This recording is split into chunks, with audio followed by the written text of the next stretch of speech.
8월 22일 오늘 하나님의 말씀은 역대상 13장 말씀입니다. 1절로 4절 말씀. 다윗이 천부장과 백부장 곧 모든 지휘관과 더불어 의논하고 다윗이 이스라엘의 온 회중에게 이르되 만일 너희가 좋게 여기고 또 우리의 하나님 여호와께로 말미암았으면 우리가 이스라엘 온 땅에 남아있는 우리 형제와 또 초원이 딸린 성읍에 사는 제사장과 레위 사람에게 전령을 보내 그들을 우리에게로 모이게 하고 우리가 우리 하나님의 궤를 우리에게로 옮겨오자. 사울 때에는 우리가 궤 앞에서 묻지 아니하였느니라 하매 뭇 백성의 눈이 이 일을 좋게 여김으로 온 회중이 그대로 행하겠다 한지라. 본장은 법궤를 예루살렘으로 이전하던 중 우사의 실수로 실패한 내용과 왕정 체계를 수립한 다윗은 언약궤를 예루살렘으로 옮김으로 백성들의 민심을 하나로 만들고 여호와를 향한 신앙심을 구취시켜 정치 안정을 이루려고 하는 내용이에요. 다윗이 왕위에 오르고 나서 예루살렘을 정복한 뒤에 바로 언약궤를 옮기려고 한 것은 다른 일반적인 처세보다 언약궤를 더 소중히 여기는 것은 바벨론 포로에서 돌아온 이스라엘 백성들로 하여금 여호와에 대한 신앙을 더욱 굳건히 가지도록 하기 위함이었기에 다윗 왕이 얼마나 여호와 중심의 신앙을 가지고 여호와를 경외하고 있었는지를 보여주고 있습니다. 언약궤는 여호와의 임재하심의 상징일 뿐만 아니라 여호와께서 친히 그의 백성과 만나는 장소였죠. 그러나 사울 왕은 자신이 통치하는 전 기간에 걸쳐 줄곧 언약궤를 무시했어요. 그러므로 인해 기럇 여아림에 그냥 방치된 채 놓여져 있었죠. 그러나 다윗은 자신이 왕위에 즉위하자마자 언약궤부터 자신의 궁으로 옮기려고 하는 것이에요. 언약궤는 엘리 제사장의 아들들이 블레셋과의 전쟁에서 패하면서 언약궤를 빼앗긴 이후 거의 70년 동안 기럇 여아림에 방치되어 있었어요. 이에 다윗은 온 이스라엘의 찬송과 협조 속에 언약궤를 운반하기로 했죠.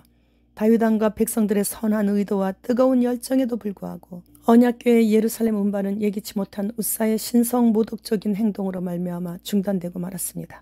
그 이유는 성별된 물건을 관리하거나 옮길 때는 그것에 합당한 자격이 있는 자들인 제사장이나 레위인이 맡아야 한다는 율법 조항이 무시되었기 때문이에요. 언약궤를 운반할 때는 언제나 고핫 자손이 어깨에 직접 메어서 운반하도록 되어 있는데 우사와 아히오로 하여금 옮기게 했고 더욱이 이방인의 풍습을 따라 수레에 싣고 운반케 했던 것이에요.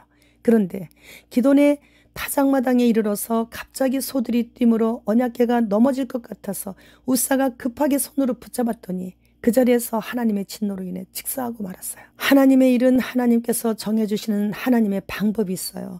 민수기 4장 15절 말씀. 진영을 떠날 때 아론과 그의 아들들이 성소와 성소의 모든 기구 덮는 일을 마치거든 고핫 자손들이 와서 맬 것이니라. 그러나 성물은 만지지 말라. 그들이 죽으리라. 회막 물건 중에서 이것들은 고핫 자손이 맬 것이며 하나님께서는 이렇게 법궤 이동법을 자세히 말씀해 주셨어요. 고핫 자손만이 어깨에 메고 이동하라고 하시고 성물을 절대로 만지지 말라고 하셨어요. 만지는 즉시 죽음을 당한다고까지 말씀하셨는데 이방에서 오래 살다 보니 이방 풍습이 몸에 배어 수레에 언약궤를 모시고 나오다가 이런 변을 당하는 거예요. 성별된 물건을 관리하거나 옮길 때는 그것에 합당한 있는 제사장 또는 레위인이 맡아야 한다는 율법의 조항이 무시되었기 때문에 하나님의 진노를 받게 된 것이죠.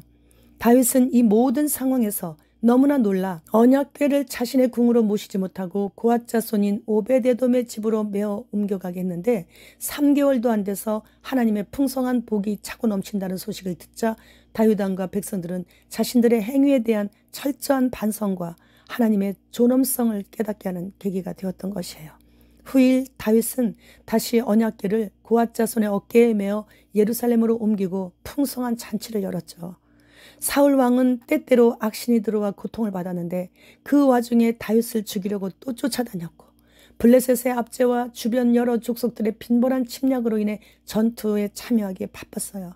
그러다 보니 자연스레 언약궤는 늘 소외당했고 무시당했었죠. 그러므로 인해 다윗이 왕위에 오르고 하나님의 언약궤를 자신의 궁으로 모셔가려고 했지만 하나님께서 정해주신 방법대로 옮기는 방법을 잊어버려 인간의 방법을 사용하다가 이런 변을 당하게 된 거예요. 우리는 무슨 일을 하든지 하나님께서 어떻게 생각하실까를 먼저 살펴야 하는 거예요. 내 의로, 내 힘으로 할 때 실수하기 쉬워요.